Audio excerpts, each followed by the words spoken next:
The courtroom hummed with routine chatter as 10-year-old Malik Jackson faced Judge Evelyn Carter, Atlanta's toughest juvenile arbiter, her black skin gleaming under fluorescent lights. His latest foster parents, the rich white Donovans, aimed to ditch him after 6 months, another discard in his jagged life. Everyone braced for a quick handover. Then Malik's shaky voice pierced the air. "You're my mum!" Gasps exploded. Evelyn's gavel clattered. A crumpled photo tumbled from his grip, whispering secrets she'd entombed. What truth could unravel her iron world? Before we dive in, let us know where you're watching from today, and if you stand for justice against all odds, hit that like button and subscribe, because tomorrow's wild episode is one you won't want to miss. The courtroom's stunned silence shattered into a roar of murmurs as Judge Evelyn Carter stumbled from her bench, the echo of Malik Jackson's words searing her skull like a branding iron. 10 years old, all wiry limbs and haunted eyes, he stood clutching the edge of the witness table, his oversized grey hoodie swallowing his frame. The Donovans, Philip and Margaret, sat rigid in their tailored suits, faces paling beneath their Botox-smooth skin as the gallery buzzed. Evelyn snatched, the fallen gavel slamming it twice, her voice a steel whip. "Order now!" The room hushed, but the air crackled with unspoken questions. She adjourned the session in a blur, her robes swirling as she fled to her chambers, the faded photograph Malik had dropped burning a hole in her clenched fist. Inside, she locked the door. Her breath jagged and sank into the leather chair behind her oak desk. The photo trembled in her grip, a Polaroid so worn its edges curled like dying leaves. There she was, 15 years younger, swollen with pregnancy, smiling in a hospital gown under Mercy Grace Hospital's sterile lights.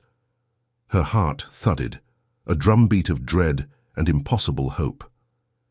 15 years ago, she'd lain in that same hospital, 32 weeks pregnant, her husband Darius pacing beside her. A sudden bleed, a rush of doctors, then darkness. When she woke, they'd handed her a death certificate for her son, a boy she'd named Isaiah, stillborn, they said. She'd never seen his body, never held him, the grief a jagged blade that carved her into the relentless judge she'd become. But now Malik's eyes, dark and piercing like Darius's, stared back at her from the courtroom.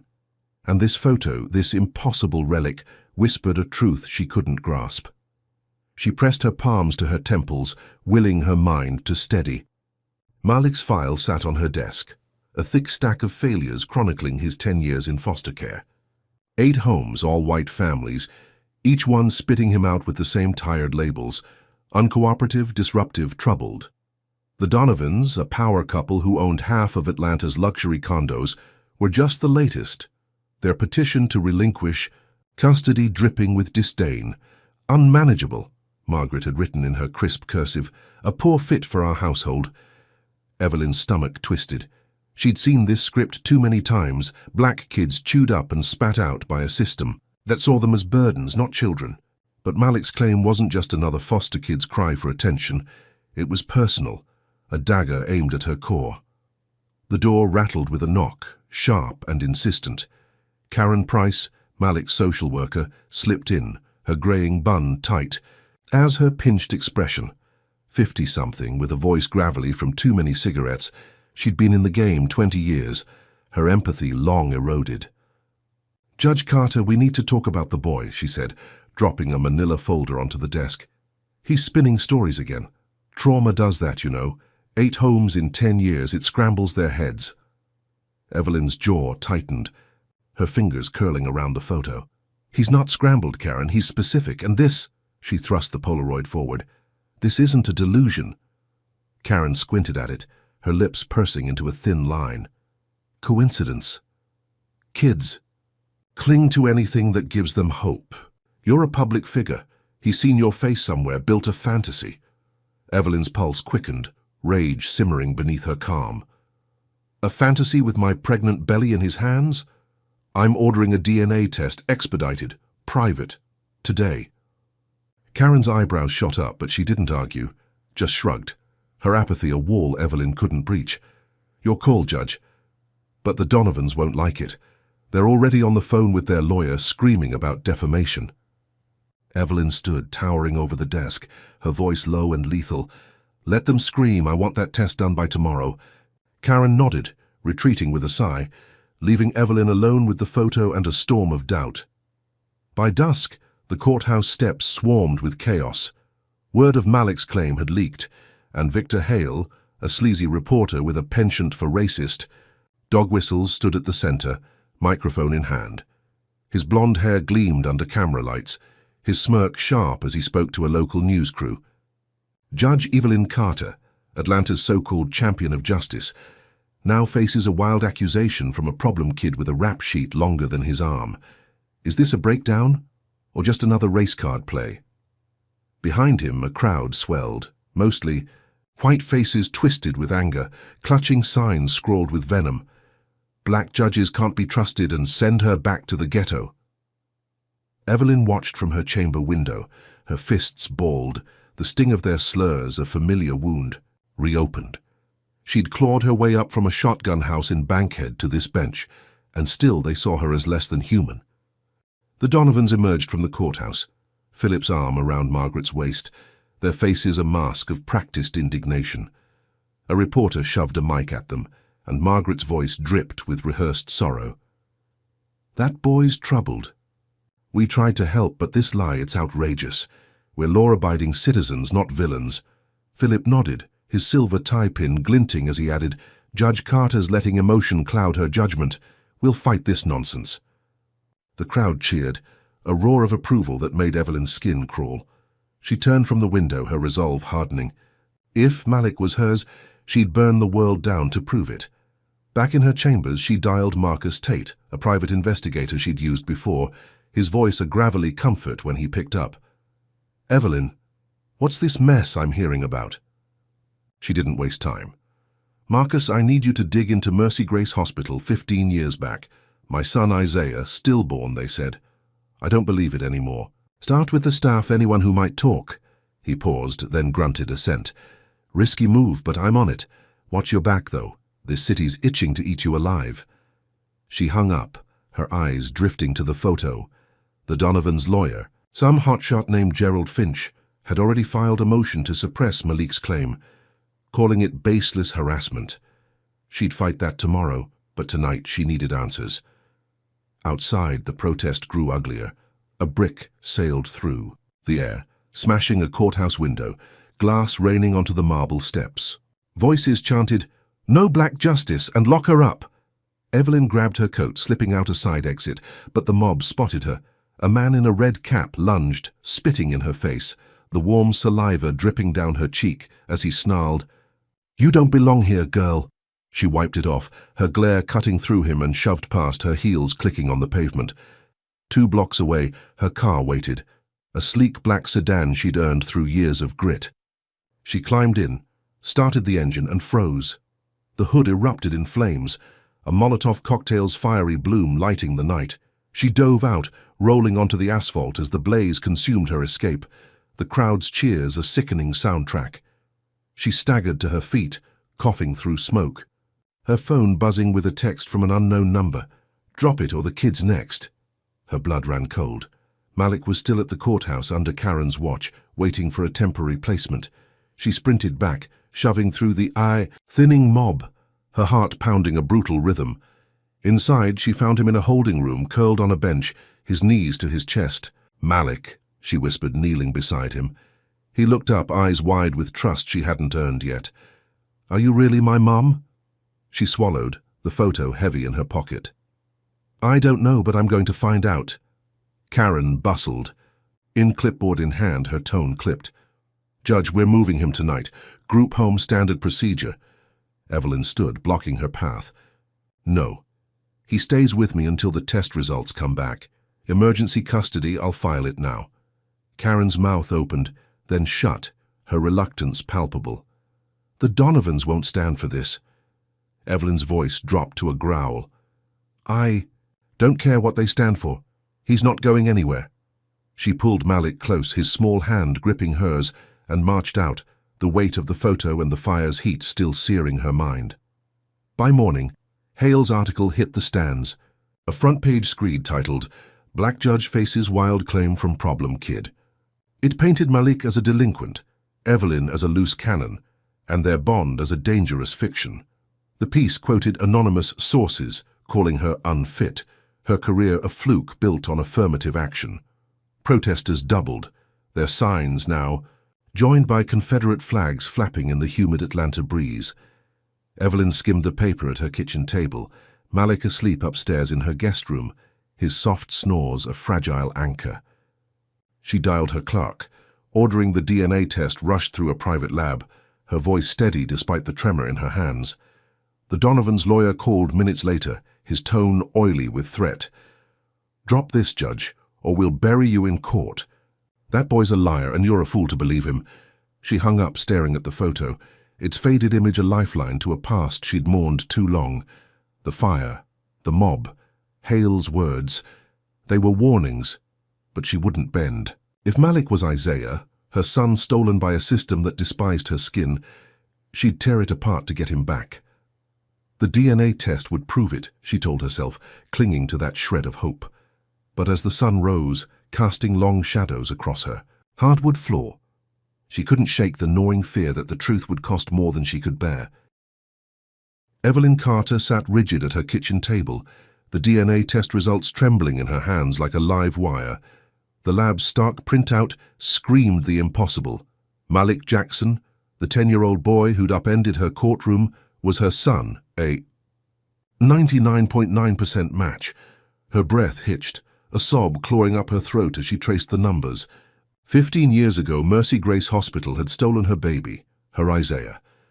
And now he stood upstairs, asleep in her guest room, his small frame curled under a quilt she'd sewn herself. How could a hospital rip a child from his mother's womb and call it a stillbirth? What kind of world let that lie fester for a decade and a half? She shoved the paper aside, her mind racing to the next step. She had proof now, a lifeline to reclaim what was hers. But the system she'd trusted her whole career loomed like a guillotine. She grabbed her phone, dialing Marcus Tate, her voice a low hiss as he picked up. "Marcus, it's positive. Malik's mine. I need you to get me every scrap of Mercy Grace's records from 15 years ago. Anything that explains this." His reply came gruff, steady. "Already on it, Evelyn, but you're poking a bear. Stay sharp." She hung up, storming to her Home Office, pulling up the hospital's public archives online. The stillbirth file blinked back at her, a single page, no details, no autopsy, just a signature from a Dr. Leonard Voss, long retired. Suspicion coiled in her gut. Why was it so thin?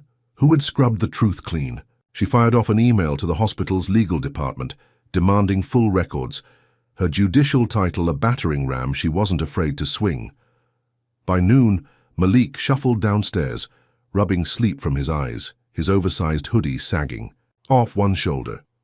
"Did the test come?" he asked, voice small but edged with hope. Evelyn knelt, pulling him into a fierce hug, her tears soaking his hair. "Yeah, kiddo, it did. You're mine, Malik. My son." His grin split wide, a rare burst of light in his shadowed face, and for a moment, the world felt right. They spent the afternoon on her couch, him nestled against her, flipping through a photo album she'd dug out, pictures of her and Darius before the loss. "That's my dad?" he asked, pointing at a snapshot of Darius laughing on a porch swing. "Was," she corrected softly, "but he'd have loved you fierce." Could a stolen decade ever be stitched back together? She filed emergency custody. Papers online, her heart swelling with the dream of making it permanent. That dream shattered by dusk. A courier pounded on her door, delivering a lawsuit from Philip and Margaret Donovan, their signatures scrawled in bold ink.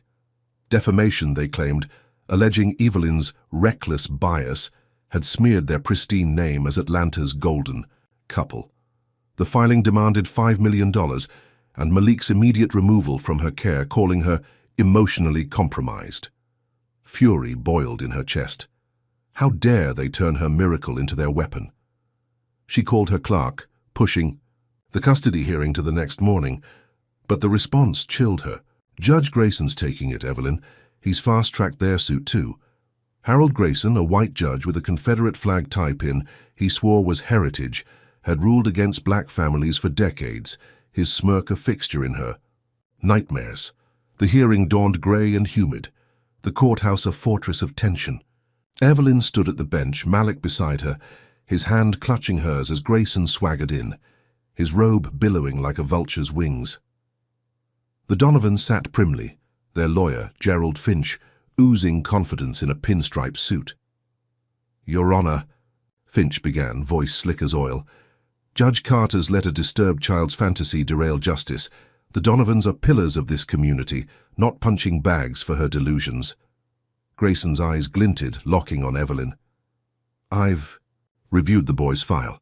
8 homes, all failures. Seems he's trouble, and you, Judge Carter, are too close to this. I'm freezing custody pending a full investigation." Evelyn's voice cut sharp. "The DNA proves he's mine, Your Honor. That's fact, not bias." Grayson snorted, slamming his gavel. "Facts disputed. And you're gagged, Carter. No public statements or you're off the bench." Malik's grip tightened, his whisper a plea. "They can't take me, can they?" She squeezed back, her resolve steel. "Not if I can help it." But Grayson wasn't done. He ordered a psych evaluation for Malik, hinting at instability, and smirked as he adjourned, leaving Evelyn reeling. Outside, the mob from yesterday had tripled, Victor Hale at the helm, his camera crew filming as protesters waved signs, "Black Judge Lies," and "Protect White Families." Hale's latest piece blared from a nearby radio, his voice a venomous drawl. "Evelyn Carter's playing the race card, folks, turning a thug into her pet project. Atlanta deserves better." A woman in a red sundress spat at Evelyn's feet as she ushered Malik to her car, the saliva glistening on the pavement like a badge of hate. They made it home, but the reprieve was fleeting. Her phone buzzed with a call from Mercy Grace's legal team, a nasal voice denying her records request. "Those files are lost, Judge Carter. Fire in the archives 10 years back. Nothing we can do." She slammed the phone down, her mind screaming conspiracy. Who torched the evidence? Why was the hospital fighting so hard? She paced her living room, Malik watching from the couch, his eyes tracking her every step. "They're scared of you," he said, voice steady beyond his years. "Good," she replied. "They should be." She emailed Marcus again, pushing him to dig deeper, her fingers flying over the keys as night fell. The clock struck midnight when the first brick crashed. Through her window, glass exploding across the hardwood floor. Malik yelped, diving behind the couch as Evelyn grabbed her old softball bat from the closet. A second brick followed, wrapped in a note. "Drop the case, nigger, or the boy burns." Her blood turned to ice. She peeked outside, spotting shadowed figures fleeing into the dark, their laughter a jagged echo. Malik crawled to her, trembling, and she pulled him close, her bat still in hand. "They won't win," she growled, but the firebombing of her car flashed in her mind. How far would they go to silence her? She called the cops, but the officer who arrived, a white rookie named Phelps, shrugged it off. Kids pranking, probably. No prints, no proof. His smirk said he didn't care. By morning, Grayson's gag order hit the news, Hale spinning it into a victory for law and order. Protesters camped outside her house, their chants a relentless drone. "No black. Justice, and give us the kid."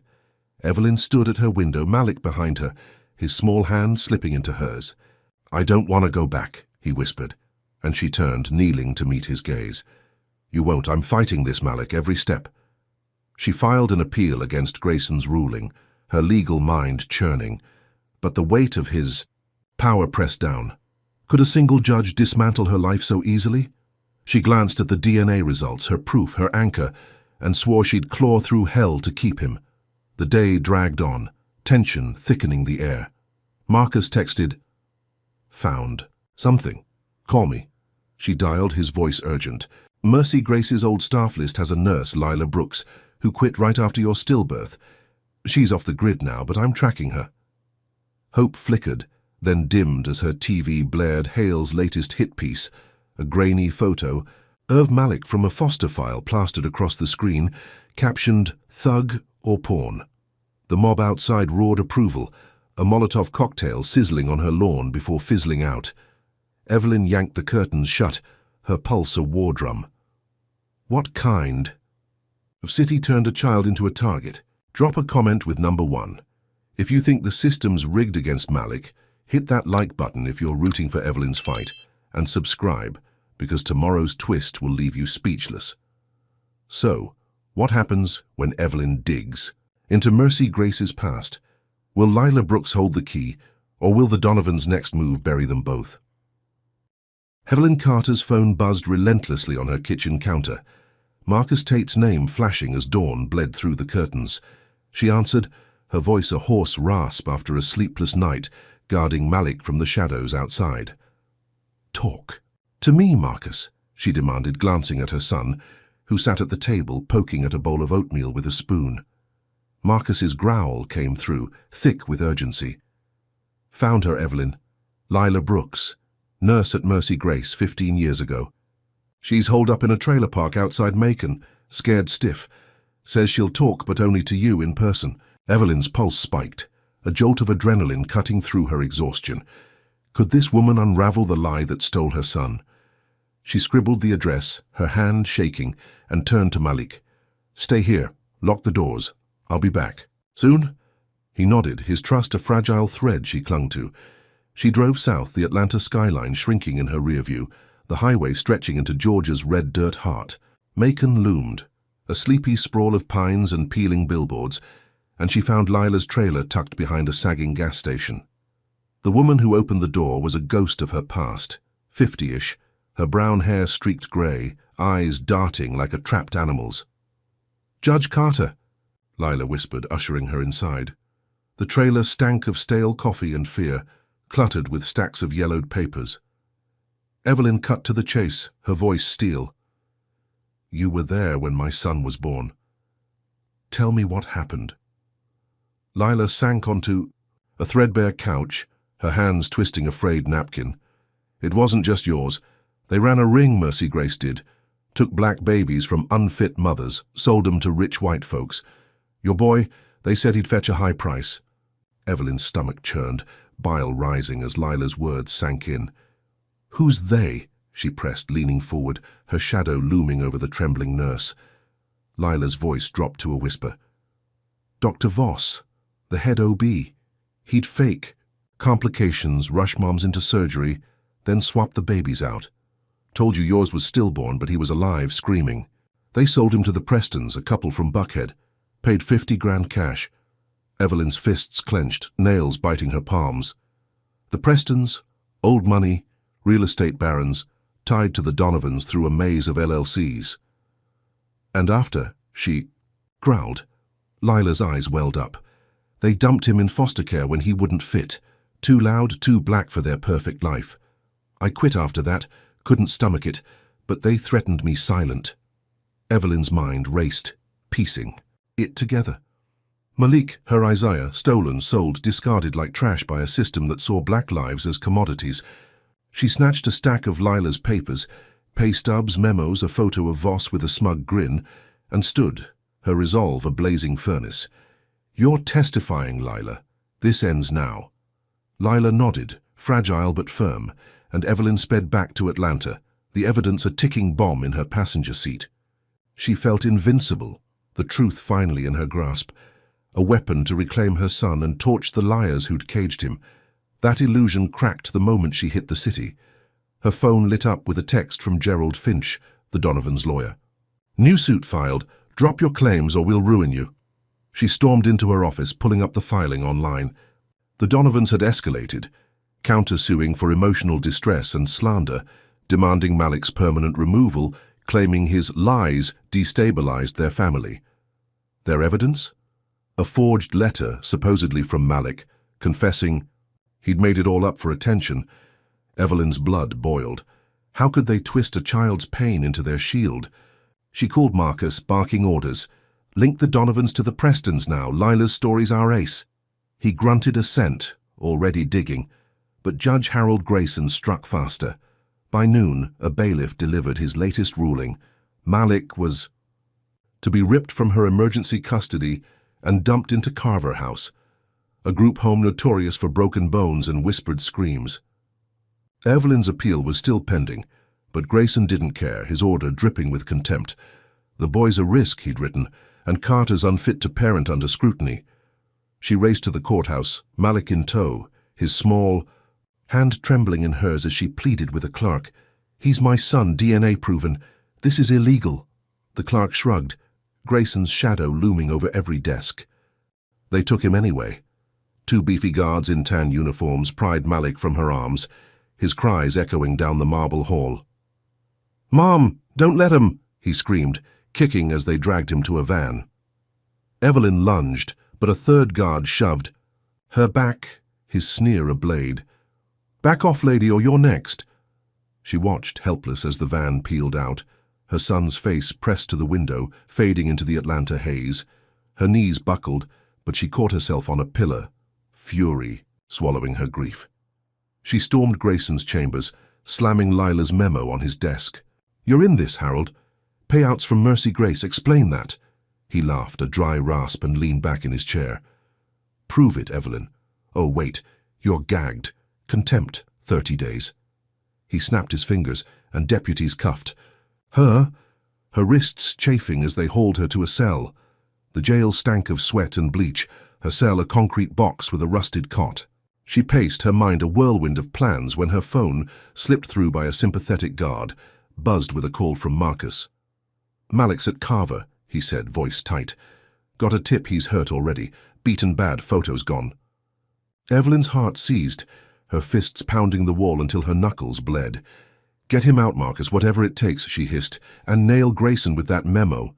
He promised to try, but the line cut as a guard snatched the phone, leaving her in silence, the weight of her failure crushing her chest. Hours bled into night, her mind replaying Malik's screams, the Donovans' smug faces, Grayson's laugh. She'd had the truth, Lila's confession, a chance to win, but they'd turned it against her faster and harder than she'd imagined. Carver House wasn't just a home, it was a meat grinder, run by a sadist named Earl Tate, Marcus's distant cousin with a rap sheet he'd dodged through bribes.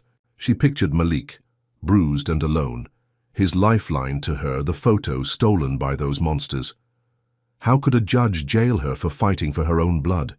What kind of system rewarded thieves and punished mothers? By morning, her contempt charge hit the news, Victor Hale's voice oozing from a guard's radio.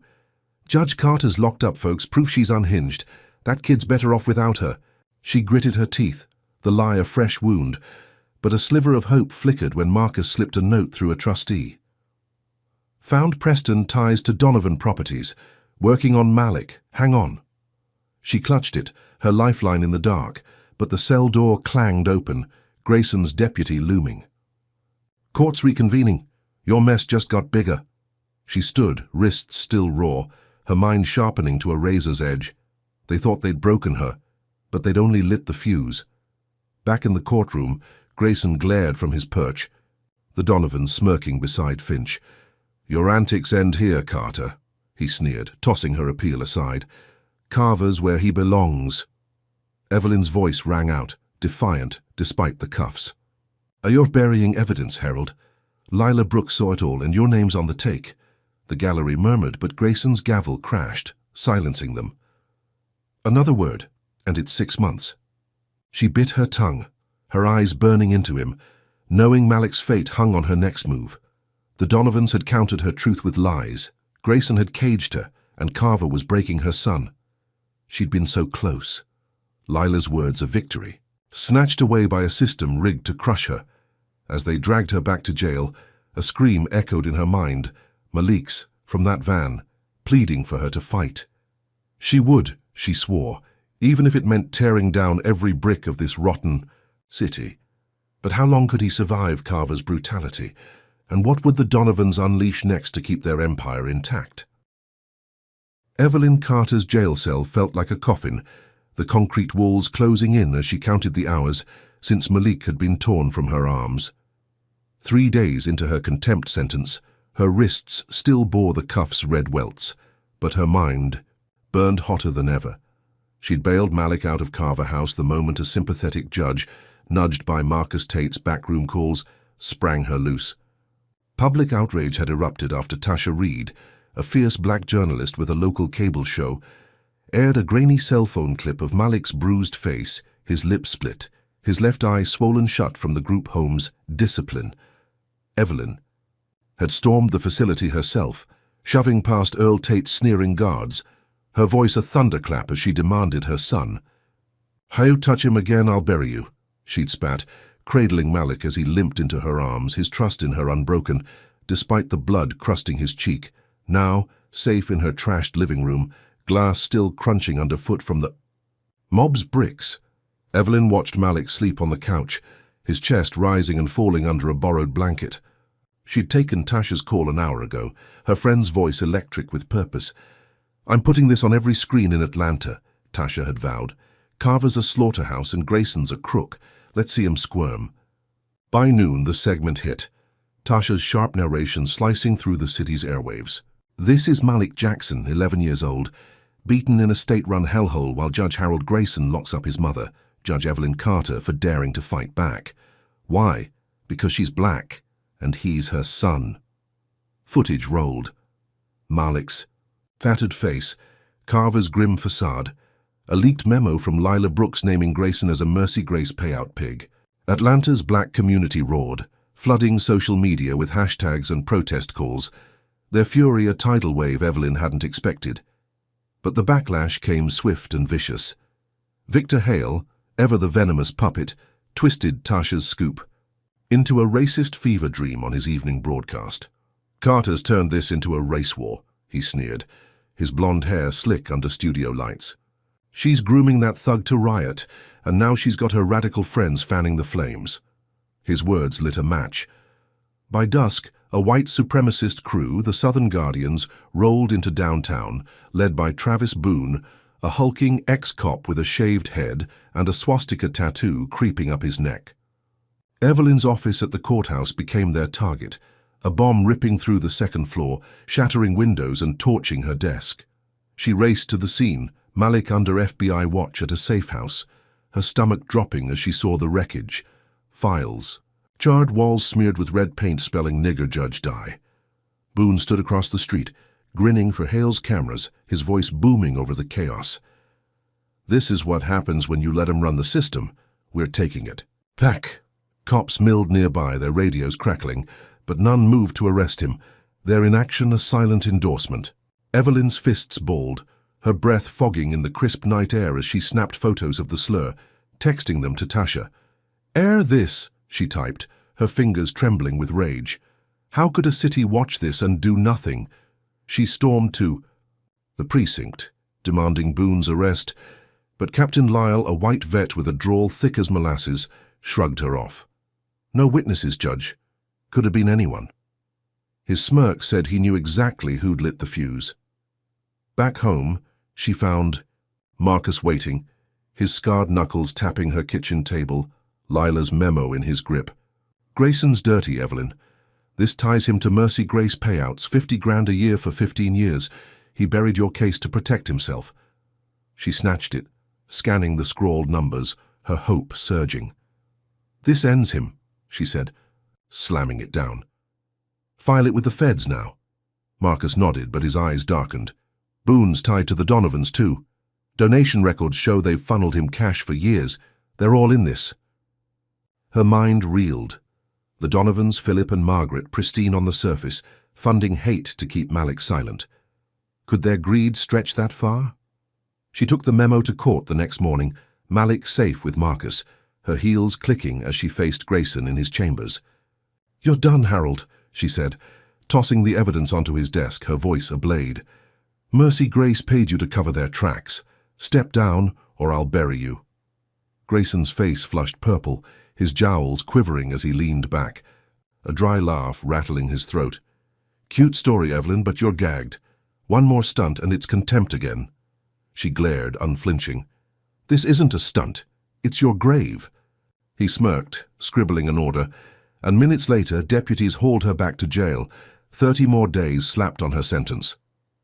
"Disrespecting the court," he called it, his gavel's crack a gunshot in her ears. Locked up again, Evelyn's cell buzzed with a smuggled call from Tasha. "Grayson suspended your license," she said, voice tight. "Says you're unstable, a danger to the bench." Evelyn's heart sank, her career crumbling under racist lies. But Tasha wasn't done. "I aired the memo. It's viral, Evelyn. People are pissed." She clung to that, her knuckles whitening against the bars, but the Donovans struck harder. Philip's voice oozed from a TV in the guard's station, a press conference clip. "That boy's a gang recruit. Elia Carter's coddling. We're law-abiding citizens, not monsters." Margaret dabbed fake tears, her diamond earrings glinting as she nodded. Evelyn's rage flared. Gang recruit, Malik, 11, who'd never held a weapon. How could they smear a child to save their skin? The jail's fluorescent hum was drowned by a roar outside. Protesters, hundreds strong, black and brown faces, chanting her name. "Free Evelyn, justice for Malik." She pressed her face to the barred window, tears streaking her cheeks as their signs bobbed in the dusk. "End racist judges, and Malik deserves his mom." Hope flickered, fragile, but real, until a guard's radio crackled with Hale's latest venom. "Carter's radicals are burning Atlanta down, folks. That thug's their mascot." The crowd's roar turned to screams as Boone's guardians charged, fists and bats swinging, blood staining the pavement. Evelyn pounded the bars, helpless, her son's bruised face flashing in her mind. Marcus slipped her a note through a trustee at midnight, his scrawl jagged. "Malik's safe, but Boone's loose. Guardians claiming he's theirs. Feds moving slow." She crumpled it, her chest heaving. She'd exposed Grayson, rallied a city, but Boone's bomb and the Donovans' lies flipped her victory into chaos. Grayson's suspension of her license wasn't just a slap, it was a noose, choking her power to fight. The memo proved his corruption, but he jailed her anyway, laughing as he did it. How could one man wield such hate unchecked? She sank onto the cot, her mind racing to Malik, alone without her, his trust in her battered by fists and fire. By morning, Tasha's broadcast hit again, her voice a lifeline through the guard's TV. "Grayson's memo's real, folks. Howe's a crook, and Boone's a terrorist funded by the Donovans. Atlanta, wake up." The jail shook with distant chants, but Evelyn's cell door clanged open, Grayson's deputy sneering. "Court's back, Carter. Your boy's next." She stood, her spine steel, knowing the Donovans wouldn't stop. Boone wouldn't yield, and Malik's life hung on her breaking free. Drop a comment with number 1 if you think Boone deserves a cell. Hit that like button if Evelyn's courage inspires you, and subscribe because tomorrow's showdown will blow your mind. So, with Evelyn caged and Boone unleashed, can Marcus save Malik before the Guardians strike again? Malik Jackson, now 11, crouched in the corner of Marcus Tate's safe house, a ramshackle cabin 30 miles north of Atlanta, its wooden walls creaking under a relentless wind. 3 days had passed since Evelyn Carter's second jailing. Her contempt sentence, a shackle Travis Boone and the Donovans had twisted into a noose. Marcus, his broad frame hunched over a burner phone, had snatched Malik from FBI watch after Boone's Southern Guardians torched Evelyn's office, their threats a drumbeat in the night. "They're coming for you, kid," Marcus had growled, shoving him into a beat-up truck, the safe house their last bastion. Malik clutched a new photo Evelyn had given him, a candid of her smiling at a park, his lifeline now that Carver House had stolen the old one. The cabin's single bulb flickered as Marcus paced, his scarred hands flexing, eyes darting to the windows. "Evelyn's counting on me," he muttered, more to himself than Malik. The boy nodded, his voice small but steady. "She's tough, right? She'll get out." Marcus grunted, his faith in her iron will unshaken, but the clock was bleeding time. Tasha Reid's viral exposé of Grayson's corruption had rattled the city, but Boone's mob moved faster than justice. At midnight, tires crunched gravel outside, headlights slicing through the dark. Malik's heart leapt, hope flaring. "Evelyn?" Until Marcus hissed, "Down!" and shoved him behind a couch, drawing a pistol from his waistband. Boone's voice boomed through a megaphone, thick with menace. "We know you're in there, boy. Carter can't save you now." Malik peeked, spotting Boone's hulking silhouette flanked by 6 guardians, their shaved heads gleaming, rifles slung over shoulders. They'd kidnapped him, a brutal retaliation for Evelyn's defiance. Their plan scrawled in a text Marcus had intercepted: force her silence or kill her son.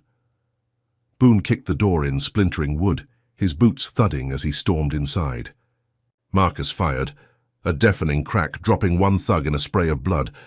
But Boone charged, slamming Marcus into a wall, his gun skittering across the floor. Malik scrambled, grabbing a kitchen knife, his hands shaking as Boone loomed over him, a sneer splitting his tattooed face.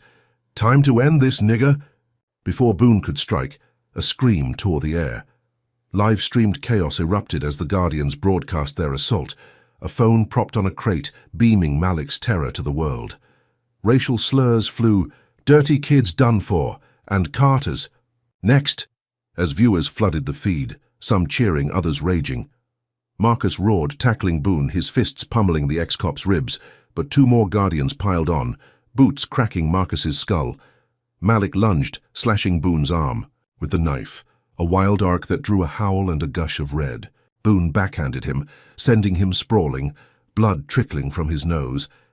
But the distraction gave Marcus a breath to crawl free, snatching his gun. Outside, sirens wailed, faint but closing, drawn by the stream's uproar.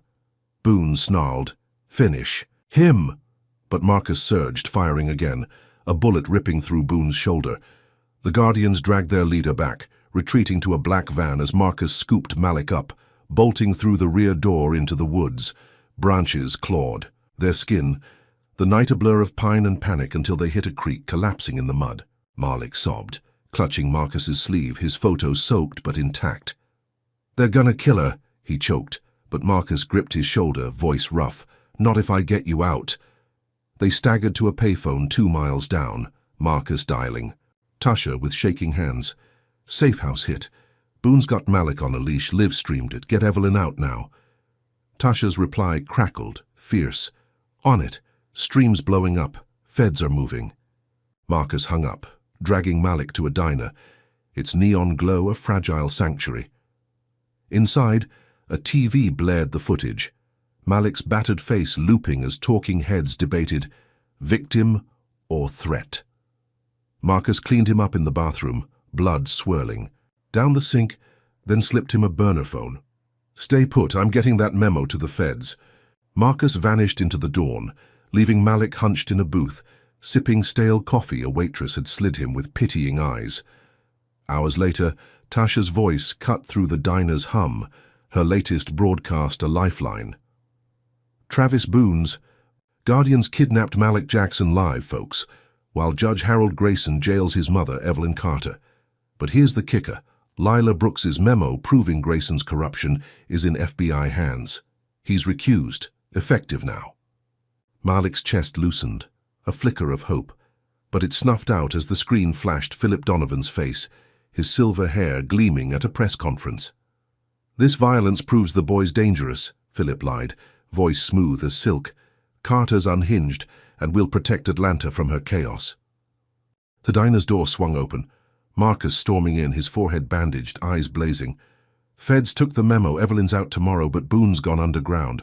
Donovan's hired a hitman, Carl Vance, ex-military. We're not safe." Malik's stomach dropped, the coffee turning bitter on his tongue. Marcus had saved him, Tasha had flipped the script, and Grayson was sidelined. But Boone's escape and Vance's shadow loomed larger than ever. They'd won a battle, Evelyn's release, a crack in the system. But the war raged on, deadlier with every strike. How could a kid outrun a killer? They fled to a new hideout, a motel off I-85, its peeling paint and buzzing sign a grim shield. Marcus barricaded the door, his gun on the nightstand, while Malik sat on a lumpy mattress staring at Evelyn's soaked photo. "She's free soon," he whispered, more prayer than fact. Marcus nodded, his voice a low rumble. "Yeah, but Boone's not done. He'll hit harder, and the Donovans won't quit." Malik traced Evelyn's smile, his resolve hardening. He'd slashed Boone, survived Carver, kept her picture through hell. Could he hold on through this? By nightfall, Marcus's phone buzzed. A text from Tasha. "Feds raiding Boone's safe houses, but Vance is loose. Watch your back."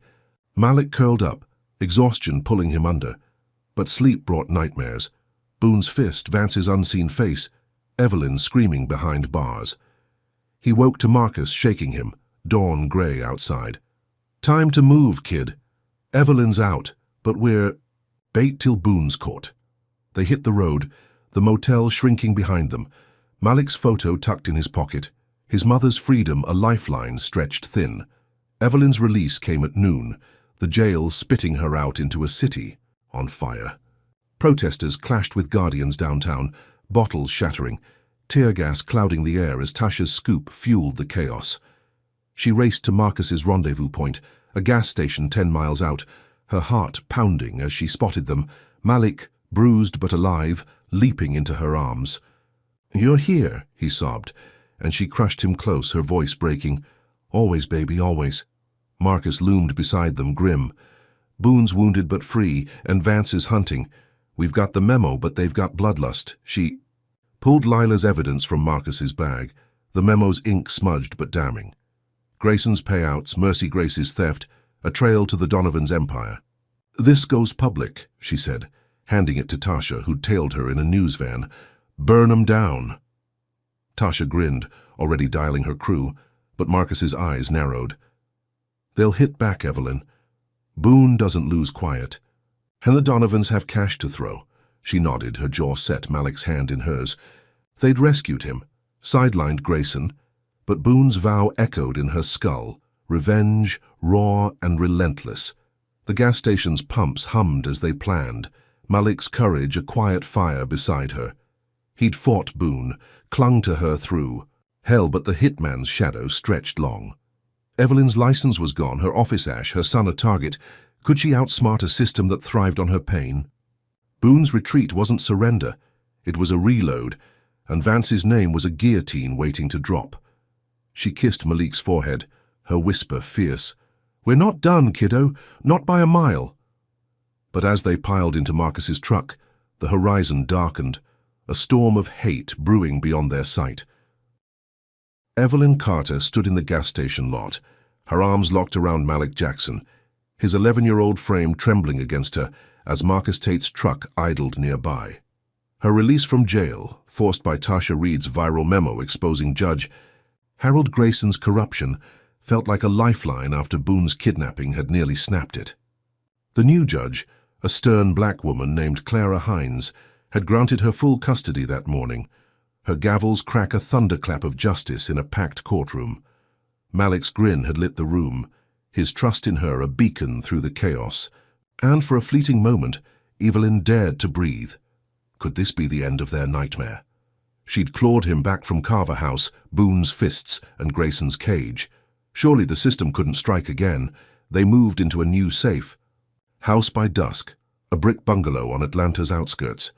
FBI agents patrolling its perimeter like silent wolves. Malik unpacked a small bag, setting Evelyn's park photo on a nightstand, its edges curling from his grip through hell. "We're home now, right?" he asked, his voice soft but eager, and she nodded, ruffling his hair. "Yeah, kiddo, we're home."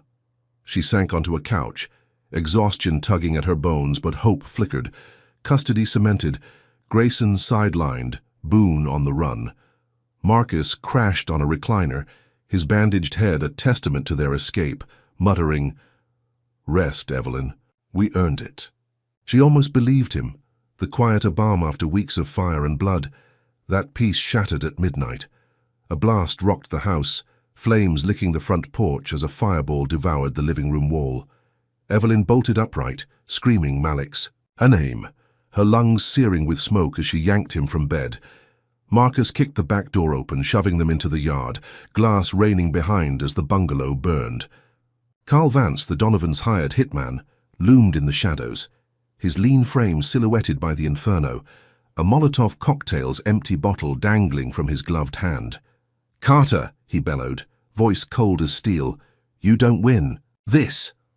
Evelyn clutched Malik, sprinting for the trees, Marcus firing wild shots that pinged off Vance's retreating truck, its taillights vanishing into the night. FBI agents swarmed, dousing the blaze, their radios crackling as Evelyn huddled, with Malik under a pine, his sobs muffled against her chest. "Why won't they stop?" He choked, and she had no answer, her own rage a live wire. How could victory turn to ash so fast? Marcus limped over, his face grim. "Vance is ex-Special Forces, works clean. Donovan's paid him big." She nodded, her mind racing. Philip and Margaret, their pristine masks hiding a kill order. The feds relocated them to a steel-walled safe house downtown, agents doubling the watch, but Evelyn's gut churned. This wasn't over. Morning brought Tasha's call, her voice a lifeline through the haze. "I've got dirt, Evelyn." Donovan's sat on Mercy Grace's board, greenlit the baby selling 15 years ago, proofs in their tax filings, shell companies, linked to Boone too. Evelyn's pulse surged, a weapon forming. "Get it to the feds, Tasha, all of it." She testified that afternoon, wired into an FBI field office, her words a torrent. Lila Brooks's confession, the memo, Tasha's files, laying bare a nationwide trafficking ring. Agents scribbled, phones buzzing as raids spun up, and by dusk, Mercy Grace execs were cuffed on live TV, their polished suits clashing with steel bracelets. Evelyn felt invincible, the Donovan's empire cracking under her hammer. Then Vance struck again. Malik's new school, a quiet magnet under FBI guard, erupted at lunch, a thermos of soup he'd sipped laced with cyanide. He collapsed in the cafeteria, foam bubbling at his lips as kids screamed, teachers dialing 911. Evelyn raced to the hospital, her car screeching into the lot, finding him in ICU, tubes snaking from his pale arms, his heartbeat a faint beep on a monitor. Doctors fought, pumping his stomach, their faces grim as she gripped his hand, whispering, "Stay with me, baby." He stabilized by night, eyes fluttering open, but the scars, physical, emotional, cut deeper than Carver's fists. How could a hitman breach FBI lines to poison her son? Boone resurfaced hours later, a grainy video popping up online, his shoulder bandaged from Marcus's bullet, his sneer intact.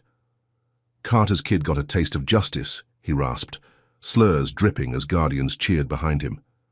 "She burns." "He burns." Evelyn's blood turned to ice, her victory hollowed by his taunt.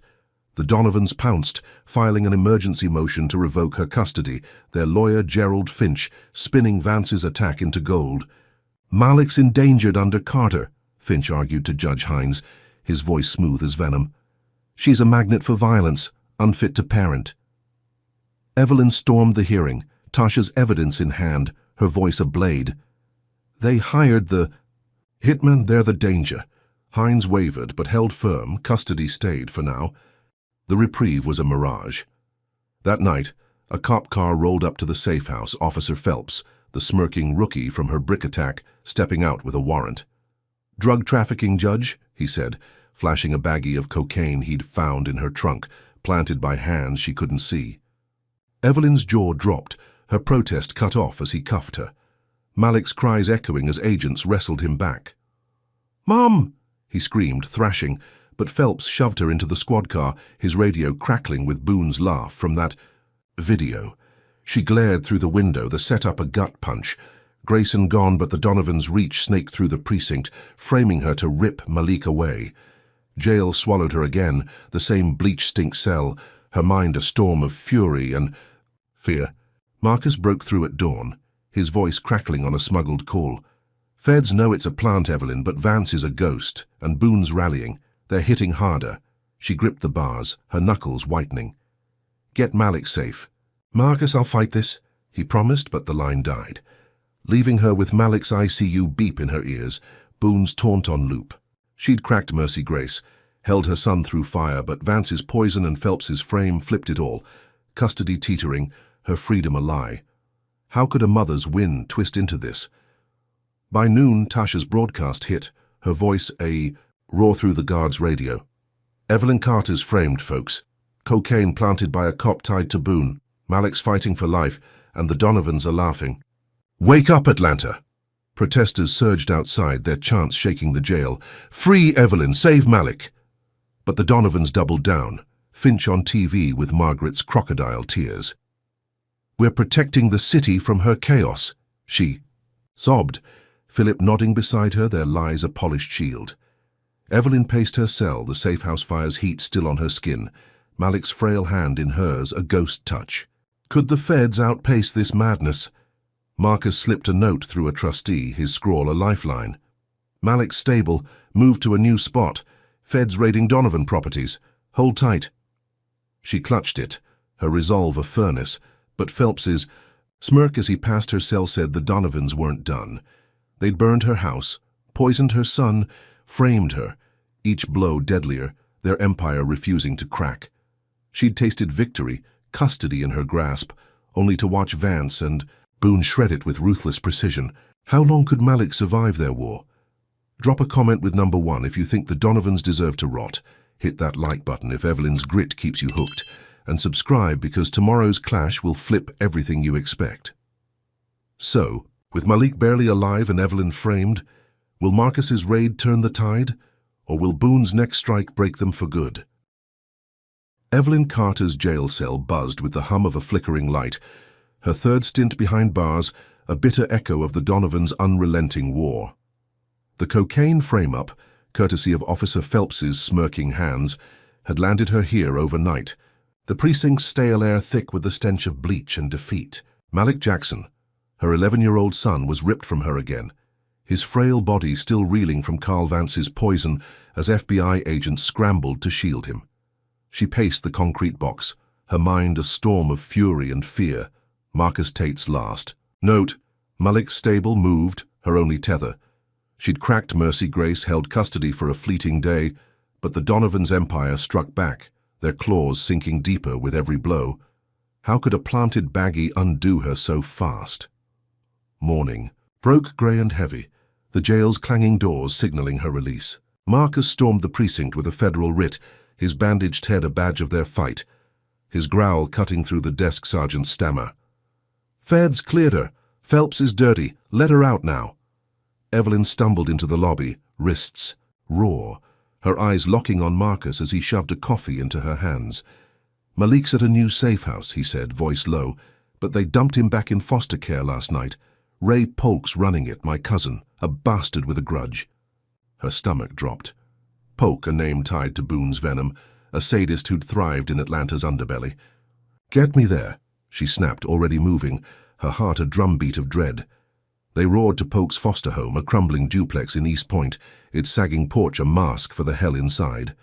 Marcus kicked the door, his pistol drawn, and Evelyn charged in, her voice a whip. "Malik!"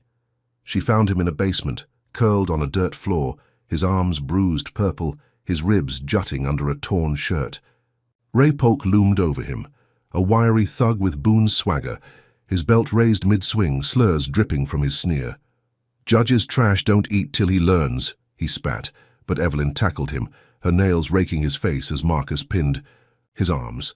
Malik crawled to her, whimpering. "They starved me." His voice a ghost of the boy she'd held. She scooped him up, his weight feather-light, her rage a furnace as Polk laughed, blood trickling from his cheek. "Donovan's paid good for this," he rasped, and Marcus slammed him into the wall, silencing him with a fist. Evelyn carried Malik out, his head lolling against her shoulder, the basement's damp chill clinging to them both. How could Foster care be a torture chamber? She settled him in the truck, feeding him crackers from Marcus's glove box, his small bites a lifeline as she swore to end this. Marcus dragged Polk to the curb, tying him with zip ties, his voice tight. "He's Boone's kin, Evelyn. This ain't random." Back at a motel hideout, Marcus dug into Polk's phone, his scarred fingers scrolling through texts. "Karen Price," he muttered, tossing it to Evelyn, her breath catching at the social worker's name. The screen glowed with betrayal. Karen. Malik's caseworker for years had leaked his every move to the Donovans for cash. Her messages cold as ice. "Kids with Carter, hit her hard." Evelyn's blood boiled, her trust in the system shattering anew. Karen, the gravel-voiced cynic who'd shrugged off Malik's claim, was a puppet pulling strings to bury them. How could a woman paid to protect kids sell one out? She crashed. A press conference that afternoon, Tasha Reed's crew filming as she stormed the podium, motel dust still on her shoes. "Karen Price betrayed my son," she declared, holding up Polk's phone, its screen blazing with proof. "She fed him to the Donovans, to Boone, to hell itself." The crowd gasped, cameras flashing as Tasha grinned, her mic live. "Price is fired, folks, effective now. Carter's got the receipts." Karen's career imploded on air, her pinched face absent, but her guilt sealed. Evelyn felt a surge, a wind snatched from the ashes, her voice echoing through Atlanta's streets. Could this crack the Donovan's armor? That hope died fast. Marcus's phone buzzed at dusk. A tip from a Fed. Polk's gone, slipped custody. Evelyn's chest tightened, Malik asleep beside her, his breathing shallow but steady. Then a note slid under the motel door. Polk's scrawl, a taunt. "He's ours now, bitch." Her scream woke Malik, his eyes wide as she clutched him. Marcus bolting outside, gun drawn, but the lot was empty. Polk's shadow a ghost in the dusk. The Donovans weren't done. They'd sprung their dog, and he'd vanished with a vow to reclaim her son. How could a tied-up thug slip the Feds?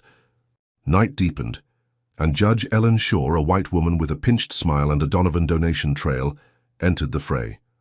Her ruling hit Evelyn's email. A gut punch. Malik's file sealed.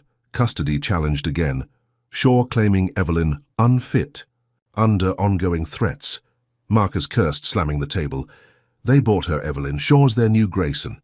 She stared at the screen. Shaw's words a noose tightening. Unfit, after firebombs, poison and frames. Victor Hale's latest hit piece blared from the motel TV, his voice a venomous purr. Carter's a drug lord, folks, unfit for any kid. Shaw's saving Atlanta. The lie twisted Malik's pain into her shame, her career's ashes a weapon. Against her. She pulled Malik close, his small hand gripping hers, his whisper cutting through the noise. "They're lying, right?" She nodded, her voice fierce. "Yeah, baby, they're lying. We'll prove it." But Polk's escape gnawed at her. Boone's cousin, free to strike, a sadist who'd starved her son for sport. Marcus paced, his eyes dark. "Feds are slow, Evelyn. Shaw's sealed him tight, and Karen's spill means they're desperate." She rifled through Polk's phone again. Karen's texts a map of betrayal. Every safe house, every move, sold for blood money. Could a social worker's greed fuel this much hate? By morning, Tasha's broadcast hit, her voice a clarion through the motel's thin walls. Karen Price sold Malik out, folks, and Polk's loose. Donovan's fingerprints all over it. Shaw's. Their shield now. Protesters rallied, their chants a distant hum, but Evelyn's hope flickered. Karen's fall was a win, but Polk's vanish and Shaw's ruling flipped it into quicksand. She'd rescued Malik from that basement, exposed. Price's treachery, only to watch the Donovans pivot, their cash buying a new judge, their thug slipping free to hunt. How long could she shield him from their reach? Marcus cracked his knuckles, his plan a whisper. "I'll track Polk, Evelyn. You hit Shaw with the phone. Force her out." She nodded, her mind sharpening, but Malik's frail frame beside her screamed vulnerability. Starved, beaten, poisoned, now hunted again. The Donovans' empire flexed, Shaw their marionette, Polk their blade, and Boone's shadow lurking beyond.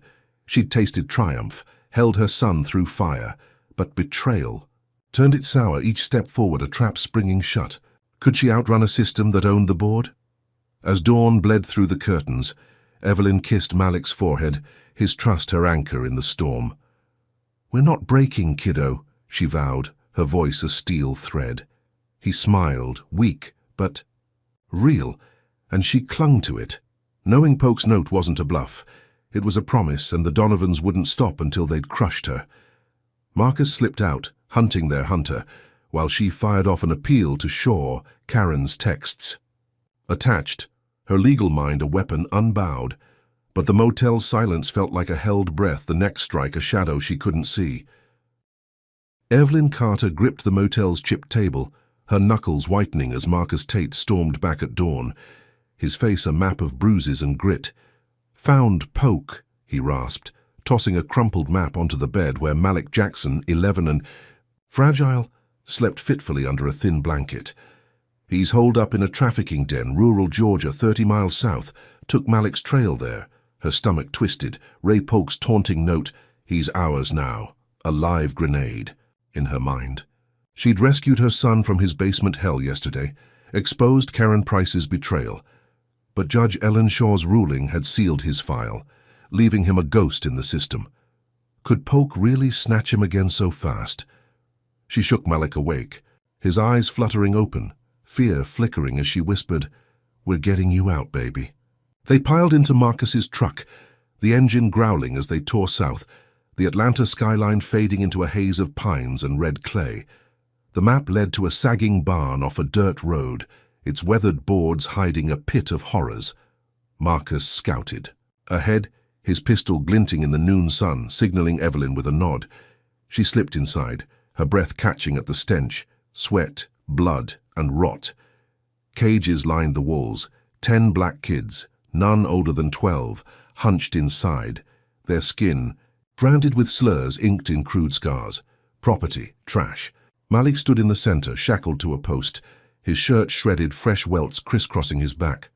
Polk loomed over him, a cattle prod sparking in his hand, his laugh a jagged blade as he hissed, "Carter's brat bleeds good." Evelyn charged, her scream a war cry, tackling Polk before he could swing. She clawed his eyes, her nails drawing blood as he roared, flailing the prod, its electric snap grazing her arm. Pain seared, but she held on, slamming his head into the dirt floor until he slumped, dazed. Marcus burst in, kicking the prod away, his gun trained on Polk as Evelyn unshackled Malik, her hands trembling with fury and relief. The other kids whimpered, their chains rattling, and she freed them too, their small bodies staggering into the light as Marcus zip-tied Polk, his curses muffled by a gag. "You're done," she spat, cradling Malik, his sobs soaking her shirt. They stumbled outside, the kids clinging to her, when Boone's voice cut the air, a bellow from the trees. "Say you don't walk away, Carter." Travis Boone, shoulder still bandaged from Marcus's bullet, emerged with 6 Southern Guardians, rifles cocked, their shaved heads gleaming in the sun. He'd ambushed them, his revenge a trap sprung tight. A shot rang out, Marcus grunting as a bullet tore through his thigh, blood pooling as he hit the ground. Boone laughed, tossing a lighter, and the barn erupted in flames, its dry timbers a bonfire swallowing their escape. Evelyn dragged Malik behind a rusted tractor, the other kids scattering as heat blasted her face. Boone's crew firing wild into the smoke. Marcus crawled, firing back, his aim shaky but true, dropping one Guardian with a chest shot. Crimson, blooming on white skin. Evelyn scooped dirt, smearing it on Malik's face to hide him, her whisper fierce. "Stay low, baby." She lunged for Marcus's gun as he faltered, blood loss graying his skin, and squeezed off rounds, her hands steady. Despite the chaos, Boone roared, charging through the haze, but a kid, one of the freed, hurled a rock, cracking his knee. He stumbled, and Evelyn seized the moment, dragging Marcus and Malik into the woods, the barn's roar, a funeral pyre behind them. They hit a ditch. Collapsing as sirens wailed, faint but closing, someone had seen the blaze. Malik clung to her, his voice a rasp. "My picture's gone," he sobbed, the park photo lost to the fire, Boone erasing his last tie to her. Evelyn's heart cracked, but she held him tighter, her voice steel. "You're enough, Malik, we don't need it." Marcus groaned, clutching his leg, alive but fading, and she tore her sleeve, binding the wound, her mind racing. Boone's ambush had flipped her rescue into a massacre. Could they survive his wrath? Tasha Reed's van screeched up an hour later, her camera rolling as she leapt out, filming the smoldering wreckage, the freed kids huddled under blankets, Malik's welts stark in the light. "This is Travis Boone's work," she declared, voice a clarion. "He burned a trafficking den to bury Judge Evelyn Carter's son. Atlanta, this is war." The broadcast went live, screens across the city flashing Malik's battered face, Boone's sneer, the kid's branded skin, proof of a racist hell no one could deny. Public fury surged, protests clogging streets, their chants a roar Evelyn felt even in the ditch. Judge Ellen Shaw blinked first, her ruling reversed by dusk, custody restored to Evelyn under public pressure, her pinched smile gone from the news. "Threats mitigated," she claimed, but Evelyn knew it was Tasha's fire that forced her hand. She sat with Malik in a new safe house, a concrete bunker downtown, his wounds bandaged, his trust in her a quiet flame. Marcus, patched up by medics, limped in, his voice grim. "Boone's loose, Evelyn. Took 3 Guardians and ran." Her jaw tightened, rescue turned to ashes, literally, and Boone's escape was a knife at her throat. Night fell, and the Donovans, Philip and Margaret, unleashed their counterstrike.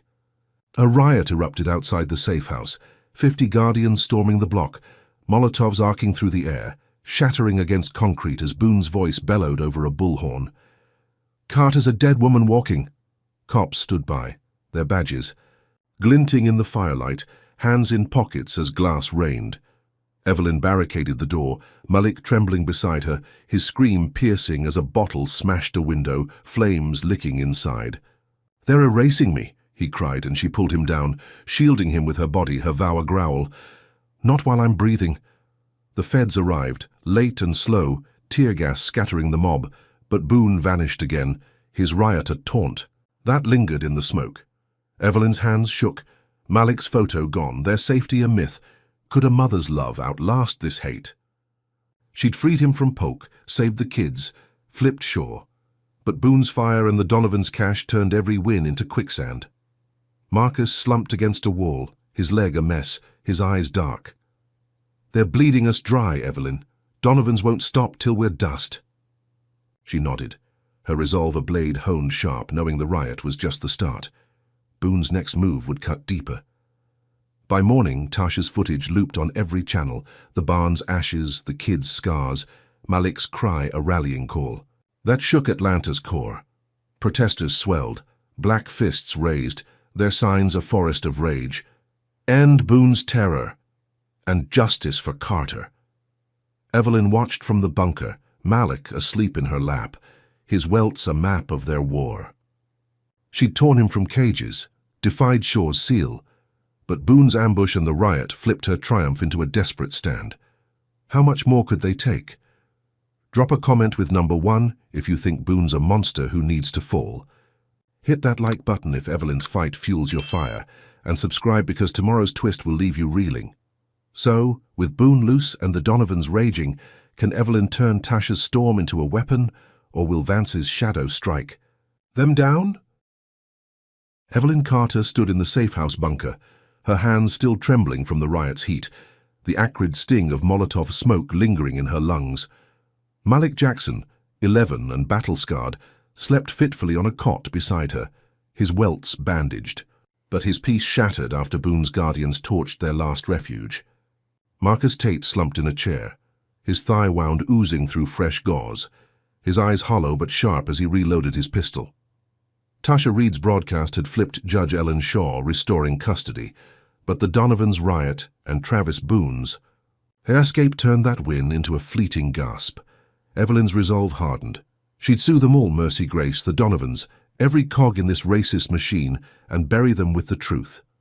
She filed the lawsuit at dawn, her laptop glowing in the few, bunker's dim light, attaching Lila Brooks's confession, Tasha's footage of the barn and Karen Price's damning texts.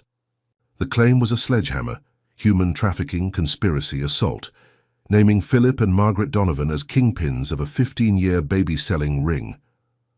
Marcus grinned, weak but fierce as she hit send. "That'll sting," he rasped, and she nodded, her voice steel. "Good. Let it bleed." By noon the feds moved, raiding Mercy Grace's gleaming tower, agents swarming its glass halls, cuffing execs in tailored suits as news choppers buzzed overhead. Tasha aired it live, her voice a trumpet. "Mercy Grace falls, folks. Carter's." Lawsuit cracked it open.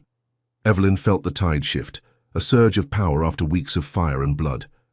She held Malik close, his small hand gripping hers, his trust a lifeline through the chaos.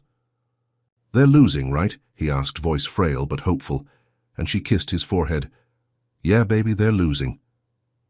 The raid spread, FBI vans hitting Donovan properties, condos, warehouses, a private jet hangar, seizing files. That tied their empire to Boone's hate. She watched the coverage, her chest loosening, a rare breath of victory as Philip's polished face vanished from the screen, his lies silenced by steel bars. Then Boone flipped the board. A video hit, the dark web at dusk, grainy but brutal. His bandaged shoulder hunched as he sneered into a shaky cam. "Malik's a liar, folks. Cooked this up with Carter to frame good white folks. Here's his confession." The screen cut to Malik, doctored, his voice warped, sobbing, "I made it up. She's not my mom." Evelyn's blood froze, her son's face twisted into a puppet, Boone's slurs echoing as guardians jeered. "Nigger Judge Burns for this," he spat, and the feed cut, viral in hours, flooding Atlanta's airwaves with doubt. How could a fake undo her so fast? Judge Ellen Shaw pounced, her pinched face back on TV, reversing custody again, her voice a hiss. New evidence suggests Carter's unfit, coerced the child. Hearing tomorrow. Evelyn stormed the safe house, slamming the table, her scream waking Malik. They faked it, she roared, but Shaw didn't care, swayed by Donovan Cash or Boone's venom. Marcus cursed, his leg hobbling him as he dialed Tasha. Get this debunked now. She did, her next broadcast tearing into the forgery, experts dissecting pixel. Glitches, but Shaw held firm, her ruling a noose tightening. The Donovan's lawyer, Paul Dixon, strutted into the fray, a slick racist with a drawl and a Rolex, digging up Evelyn's past on live TV. Carter's unstable, he purred, waving. A file. Lost her husband 15 years ago, spiraled into grief, mental health shot, unfit for a kid. He twisted her mourning for Darius into a weapon. Her tears for a stolen son branded as weakness, his smirk a blade in her gut. Protesters flipped, half screaming, "Liar!" outside Shaw's court, half swallowing Dixon's bile, their signs shifting, Carter's crazy clashing with Save Malik. Could a mother's pain be spun into her ruin? Shaw's hearing dawned, a circus of chaos, Boone at its heart. He stormed the courthouse steps, a lynch mob 50 strong, their Confederate flag snapping in the wind as they chanted, "Hang the judge!" Evelyn shoved through, Malik under FBI guard inside, her lawsuits fire fueling their hate. Boone's bullhorn blared, "She's dead, her kid's dead!" And the mob surged, fists smashing windows, a noose swinging from a street lamp. Cops stood back, their radios silent, their apathy a wall she couldn't breach. She burst into the courtroom, her voice a thunderclap. "This is Boone's lie, Shaw. Dixon's bought. Check his accounts." Shaw's gavel crashed, her glare ice. "Silence, Carter, or it's contempt." Malik sat in the witness box, his eyes wide, FBI agents flanking him as Dixon grinned, waving the fake video. "He admits it, Your Honor. Carter's a fraud." Evelyn lunged, slamming Tasha's debunk on the bench, her words a torrent. "It's doctored, Shaw, and you know it." Shaw smirked, unmoved, and ruled. Malik yanked from her, dragged to a reform camp upstate, her custody shredded by a lie. He screamed, "Mom!" as guards pulled him out, his kicks futile, his trust in her cracking under Boone's forgery. Evelyn collapsed, her hands clawing the bench, Shaw's smug face a blur through tears. The camp loomed by nightfall, a razor-wired fortress in Georgia's hills, its sign, Hope Springs, mocking the hell inside. Malik stumbled in, guards shoving. Him into a dorm, their slurs a chorus. Carter's brat's done. Evelyn sat in the safe house, Marcus beside her, his wound slowing him but his eyes blazing. "We'll get him," he swore. But Boone's video looped on every screen, Hale's voice amplifying it. "Carter's scam's exposed, folks. Kid's a prop." Her lawsuit had raided Mercy Grace, cuffed the Donovans' pawns, but Boone's fake flipped it, Shaw's bias a hammer smashing her win. She rifled through Tasha's files, Lila's memo, her mind a storm of counterstrikes. Could she prove Dixon's cash trail? Marcus hacked a burner laptop, pulling bank records, his growl triumphant. "Dixon's got Donovan deposits, 50 grand last week." She seized it, emailing the feds, her voice a whisper to Malik's empty cot. "Hold on, baby." But the camp's shadow loomed, its guards Boone's kin, their hate a legacy she couldn't outrun. Shaw's ruling wasn't justice, it was a death sentence, her son a pawn in their endgame. How could a lie outweigh her truth? By morning, Tasha hit the air, her voice a lifeline through the safe house radio. "Boone's video's fake, folks. Experts prove it. And Dixon's dirty. Carter's fighting." Protests swelled, black fists pounding the camp's gates, their chants a roar. "Free Malik now." But Shaw doubled down, her office silent, her power a wall. Evelyn stood, her resolve a blade, knowing Boone's mob wasn't done, Dixon's lies a venom spreading fast. She'd raided their empire, held Malik through fire, but this forgery turned her triumph into a trap, his screams echoing in her skull. Marcus limped to her, his plan a spark. "Feds'll move on Dixon, but Boone's the head. We hit him first." She nodded, her mind racing. Lawsuit filed, raids rolling. But Malik's camp was a fortress of hate, Boone's lynch mob a noose tightening. She defied Shaw, exposed Mercy Grace only to watch Boone's fake and Dixon's spin rip her son away. Could she outpace their chaos? The safe house hummed, Malik's absence a wound, and she swore to the empty air. She'd burn it all down to get him back. Boone's lies be damned. Evelyn Carter sat rigid in the safe house, her hands clenched around a cold coffee mug, the silence a deafening void, without Malik Jackson's voice. 11 years old, her son had been dragged to Hope Springs reform camp upstate. Judge Ellen. Shaw's ruling a racist blade that severed their bond over Boone's forged video. Marcus Tate limped beside her, his thigh wound a dull ache, his burner laptop glowing with grainy footage he'd hacked from a camp whistleblower. Malik's screams pierced the speakers, his small frame lashed to a post, guards whipping him with belts, their slurs a chorus. Slave brat learns now, as blood streaked his back. Evelyn's mug shattered in her grip, ceramic shards cutting her palms, her roar shaking the walls. I'm getting him out. She stormed the camp that night, Marcus tailing her in the truck. FBI agents scrambled on her call, their sirens a wail in Georgia's hills. Hope Springs loomed, razor wire glinting under floodlights. Its guards Boone's kin, their hate a legacy etched in every sneer. She breached the gate, her voice a thunderclap. Malik! As agents flooded in, guns drawn. She found him in a shed starved thin, his ribs stark under bruised skin. A guard mid-lash until she tackled him, her fists pounding his skull into the dirt. Malik collapsed into her, his whisper a ghost mom. And she carried him out, tears streaking her face as feds cuffed the guards, their radios crackling with shock.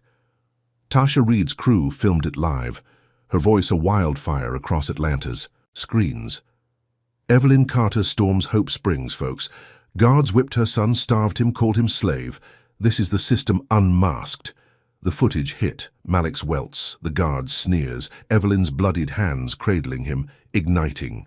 Protests that clogged highways, black fists smashing precinct windows. Shaw's disgrace was instant, her ruling shredded on air.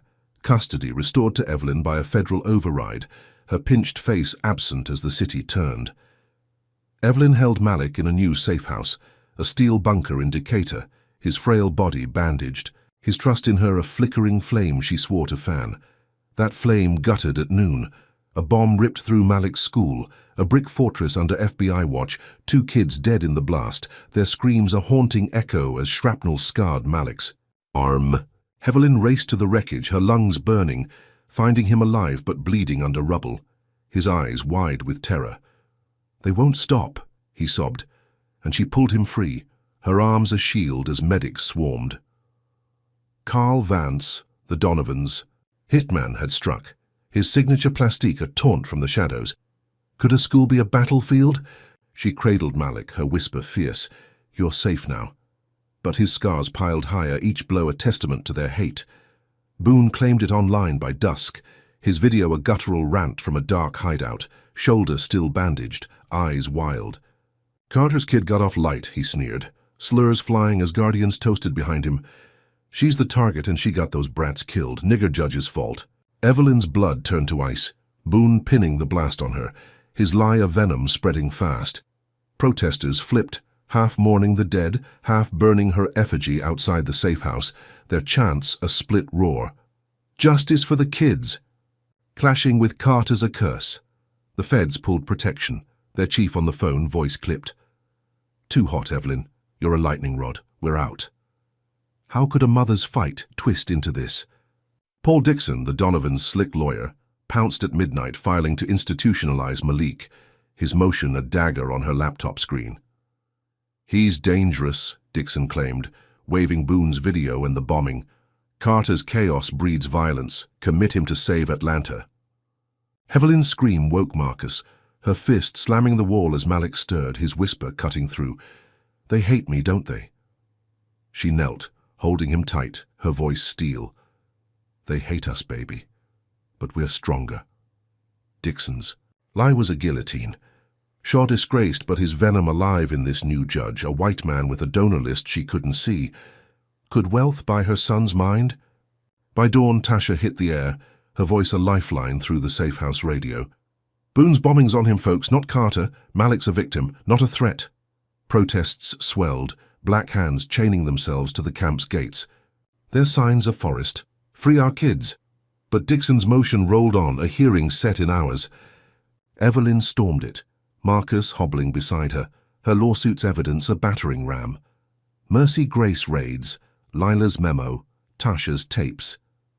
This is their war, she roared, slamming it on the bench.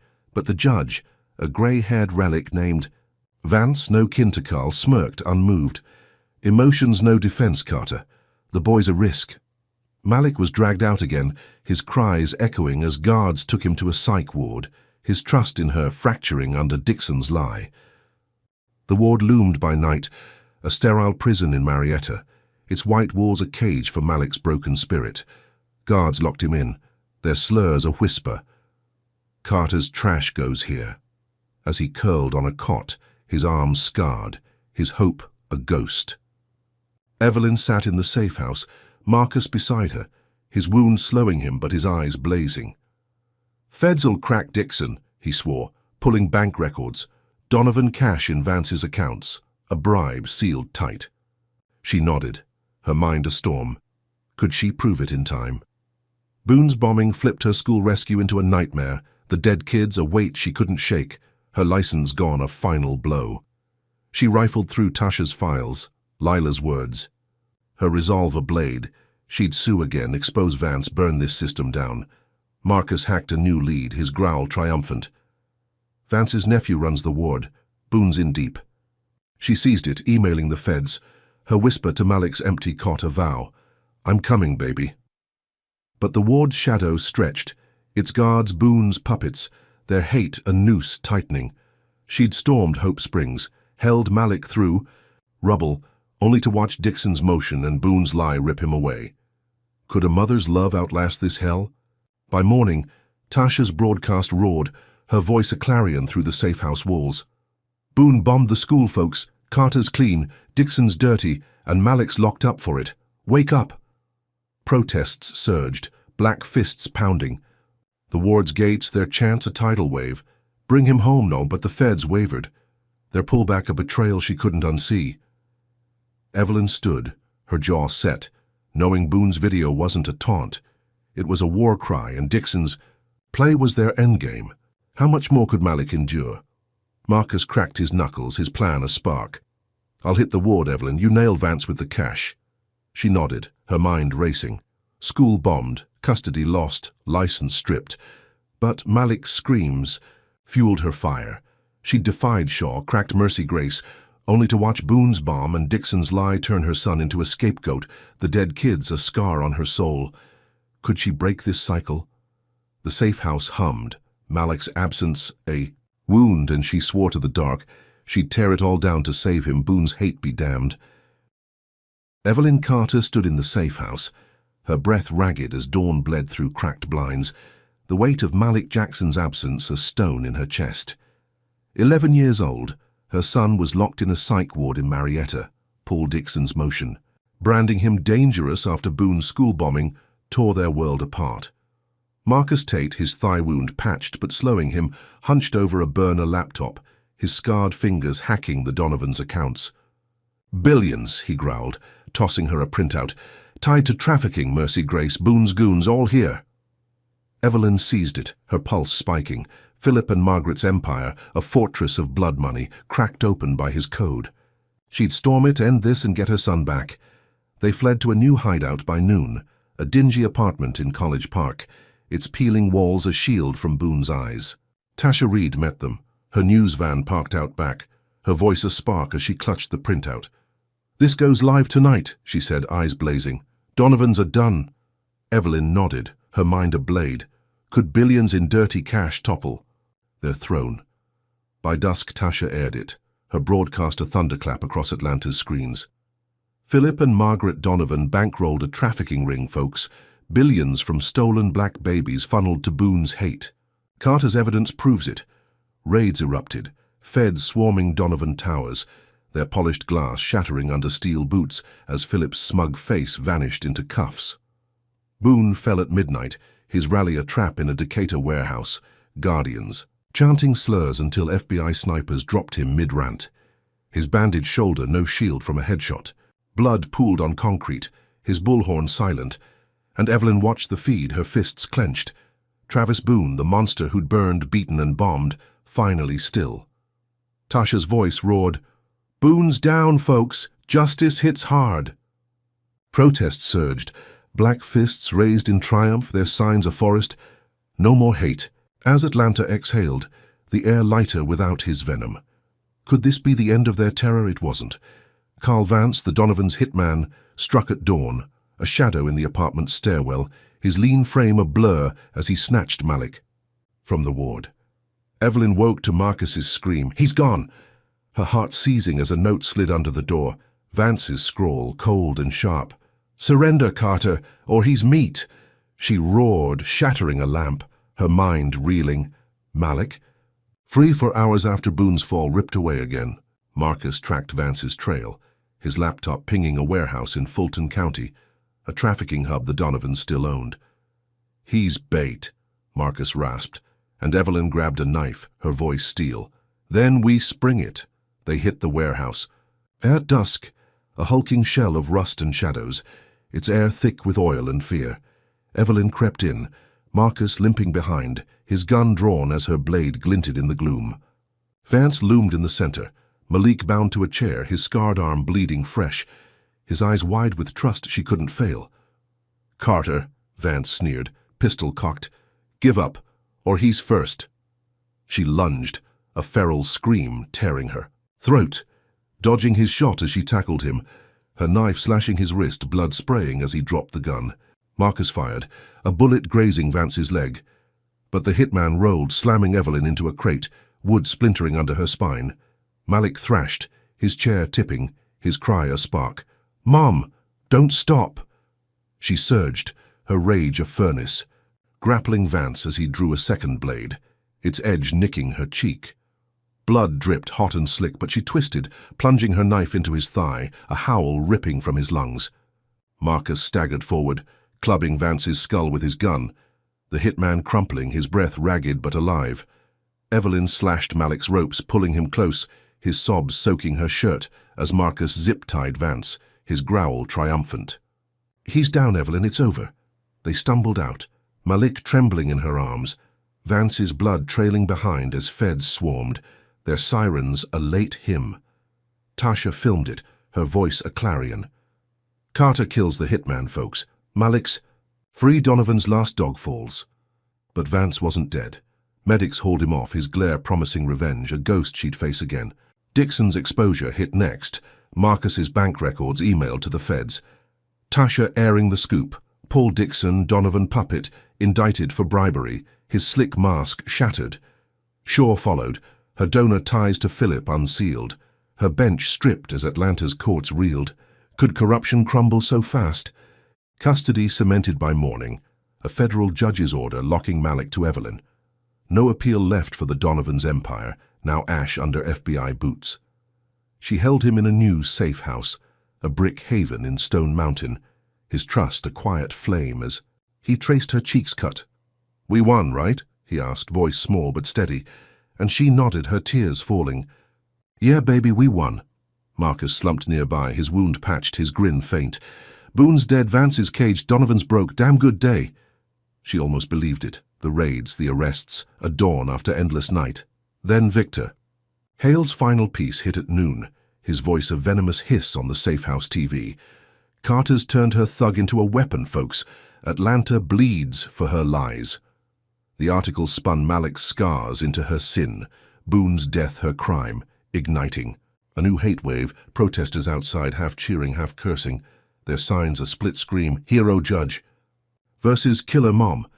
Evelyn's stomach sank. Hale's lie a fresh wound. Could triumph breed this venom? She pulled Malik close, his trust unshaken, her resolve a rock against the tide.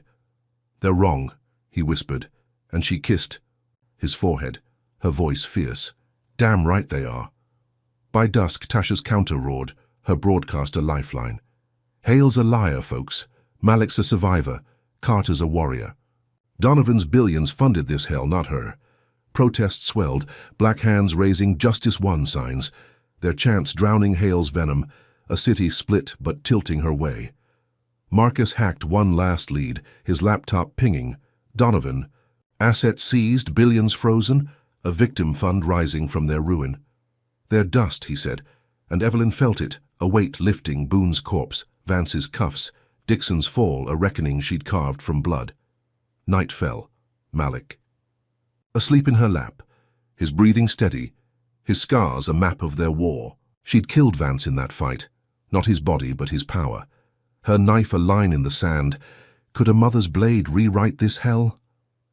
The Donovan's empire was rubble, Shaw indicted, Boone silenced, but Hale's words lingered. A spark for the next mob. Marcus limped to the window, his eyes scanning the dark. "They'll regroup, Evelyn. Hate don't die easy." She nodded, her jaw set, knowing this win was a breath, not an end. Vance lived, Hale spun, and Atlanta's split soul promised more. She rifled through Tasha's files, Lila's memo, her mind a storm. Could she shield Malik from the fallout? The safe house hummed, his presence a balm, and she swore to the night. She'd burned their world down, held him through fire, and she'd do it again. Boone's rally was dust, Vance's blood her trophy, but Hale's hate wave loomed, a shadow she couldn't outrun. How long could peace last in a city that bled for them? Evelyn Carter stood in the living room of their new home, a modest two-story in Savannah. Sunlight streaming through wide windows onto hardwood floors, she'd polished herself. 3 months had passed since Travis Boone's death, Carl Vance's defeat and the Donovans' financial ruin, their trafficking empire reduced to ash by her relentless fight. Malik Jackson, 11 and healing, darted past her, his laughter echoing as he chased a soccer ball across the yard, his welts fading into scars that told their story. Atlanta's chaos had driven them here, a fresh start under Georgia's coastal. Calm, and Evelyn felt a rare peace. Custody cemented, her license gone, but her son safe. Could this be their dawn after endless night? They'd rebuilt fast, the city hailing them as heroes on every screen. Tasha Reid's broadcasts had cemented the narrative. Evelyn, the warrior judge, Malik, the survivor who broke a ring that stole hundreds of black babies over decades. Nationwide raids, sparked by her lawsuit and Marcus Tate's hacked billions, had reunited over 200 families, mothers sobbing as they held kids they'd thought dead, their lullabies echoing hers. Marcus, his thigh patched, had moved nearby, his gruff presence a constant as he tinkered with a truck in their garage, his grin a quiet victory. "We did it, Evelyn," he'd said yesterday, oil smudging his hands, and she'd nodded, her chest light. Could hate really lose this hard? The press conference loomed that afternoon, a national stage in Savannah's town square, her first public words since Hale's venom split Atlanta's soul. She dressed Malik in a crisp blue shirt, his trust in her a steady flame as he clutched her hand, his soccer ball tucked under his arm. "We're telling 'em we won, right?" he asked, voice bright, and she smiled, ruffling his hair. "Yeah. Baby, we're telling 'em everything." The square buzzed, cameras flashing, protesters gone, replaced by families, black, brown, white, cheering as she stepped to the mic, her voice steady. "Malik and I beat a system that stole him from me 15 years ago," she began, her words a clarion. "Mercy Grace, the Donovans, Boone, they're dust now, and we're standing." The crowd roared, fists raised, a sea of hope she'd ignited, and Malik grinned beside her, his small hand waving as Tasha filmed, her lens a beacon. Evelyn's chest swelled. Could this be the end of their war? She detailed the raids, the reunions, her fight through fire and blood, her voice rising as the square shook with applause. "This is for every mother who lost a child, every kid who kept a memory alive," she finished, tears streaking her cheeks. Malik's hug a lifeline as they stepped back, the world theirs for a moment. Then a woman pushed through the crowd, her blonde hair pulled tight, her pale skin stark against a grey coat, her eyes locking on Malik with a hunger Evelyn couldn't place. Claire Preston, 42, stepped to a mic, her voice trembling but clear, a DNA report clutched in her shaking hand. "I'm Malik's mother," she said, and the square gasped, Evelyn's world tilting as cameras swarmed. "Mercy Grace. Swapped my son for Judge Carter's stillborn 15 years ago. I've got proof. 99.9% match." Evelyn froze, her breath a jagged shard, Malik's hand slipping from hers as he stared, confusion clouding his eyes. Claire's story spilled, a torrent Evelyn couldn't stop. "I was at Mercy Grace, same day as you," she said, tears streaming, her gaze on Malik. "They told me my boy lived, handed him to me, your son, Evelyn, alive then, but the Prestons paid more, swapped him out, gave me yours, dead in my arms. I signed papers, grieving, never knew." She thrust the DNA forward, a lab seal stark on white paper, and Evelyn snatched it, her hands trembling as she scanned. Malik, not hers. Claire's blood, not Isaiah. Her stillbirth was real. Her son. Gone, this boy a stranger she'd fought for. How could 15 years twist into this? The square buzzed, murmurs swelling to shouts. Tasha's lens darting as Evelyn staggered, her mind a storm. Claire, complicit once, a Preston pawn who'd lived their lie, until guilt broke her. "I tracked him," Claire choked. "Foster. Holmes, your fight, I knew when I saw him on TV. I'm here to fix it." Malik's voice cut through, small but sharp. "Mom?" He grabbed Evelyn, his trust a plea, and she knelt, holding him tight, her whisper fierce. "You're mine, baby, no paper changes that." But Claire stepped closer, her hand outstretched, her eyes begging. Could a mother's claim undo their bond? Before Evelyn could answer, a shot cracked the air. Claire crumpling to the stage, blood blooming on her chest as screams erupted. Travis Boone, out on bail, Marcus's intel missed it, loomed at the square's edge, his rifle smoking, his or a death knell. "No black kid wins," he bellowed, slurs flying as he fired again, the crowd scattering, cameras toppling. Evelyn dove, shielding Malik with her body, his scream piercing as Boone charged, his bandaged shoulder no bar to his hate. Feds tackled him, bullets flying, his skull cracking pavement as they cuffed him, blood pooling under his glare, alive, raging, undone. Chaos swallowed the square, Claire's body still, her DNA report fluttering in the wind, Malik sobbing against. Evelyn as medics swarmed. "She's not my mom," he choked, his trust in her a rock, and she crushed him close, her voice breaking. "You're mine, Malik, always." Tasha rushed over, her camera rolling, her whisper urgent. "Live, Evelyn. Boone's." "Down, Claire's gone." The feed hit. Screens flashing, Claire's blood. Boone's fall. Malik's cry. A twist no one saw coming. A mother dead. A bond redefined. Evelyn stood, Malik in her arms. The crowd hushed, their cheers a ghost as Boone's shot rewrote their win. Marcus limped up, his face grim. "Bail slipped us, Evelyn. He's caged now, but this—" He trailed off, Claire's blood a stain they couldn't unsee. Could a dead woman's truth break them? Evelyn's mind raced. Mercy Grace's. Swap her stillbirth reel. Malik not hers by blood, yet hers by fire, by choice. She'd burned their empire, held him through hell, and Claire's claim Boone's bullet couldn't erase that. How could biology trump their scars? By night, they sat in the Savannah house, Malik curled on the couch, his soccer ball clutched, tight, his trust in her unshaken. "I picked you," he whispered, and she nodded, tears falling, her voice steel. "And I picked you, baby." Marcus slumped nearby, his wound a dull ache, his growl soft. "Boone's locked, Donovan's done, Claire's the twist we didn't need." Evelyn stared at the DNA, its numbers a lie against their truth. Could a swap undo 15 years of love? Tasha's final broadcast aired at midnight, her voice a lifeline through the TV's hum.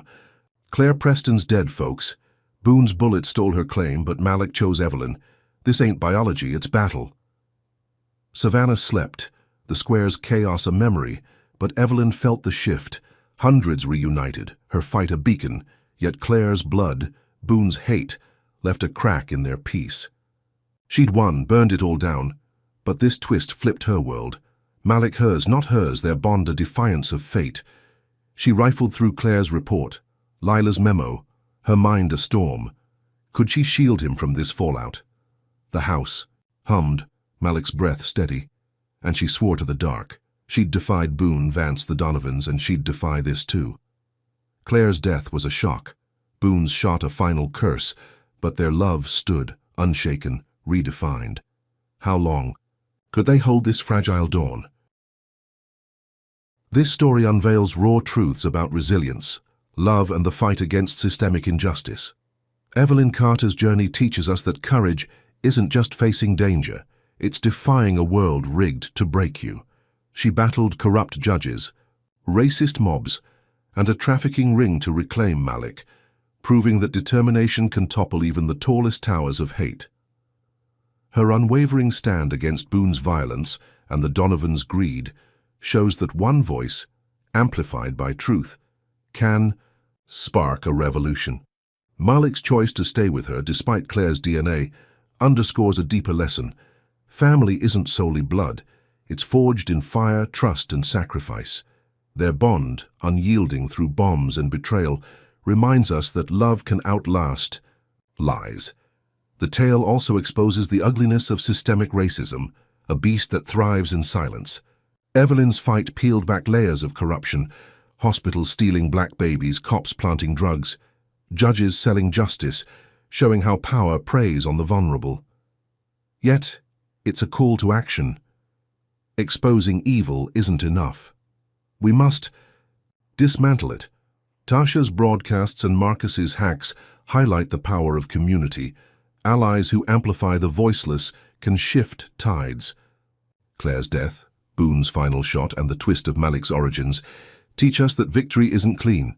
It's scarred, messy, and worth every wound. So, what's the takeaway? Stand firm even when the ground shakes. Love fiercely, beyond biology. Fight smart with evidence and grit. And never let hate write your ending. Evelyn didn't, and neither should we. What do you think? Can one person's courage really change a system, or does it take a village to topple hate? Drop a comment below, hit that like button if this moved you. Subscribe for more stories of justice and share to spread the fight. Thanks for joining us on this wild ride. Here's to strength, truth, and a future where no child's stolen. Stay bold, y'all.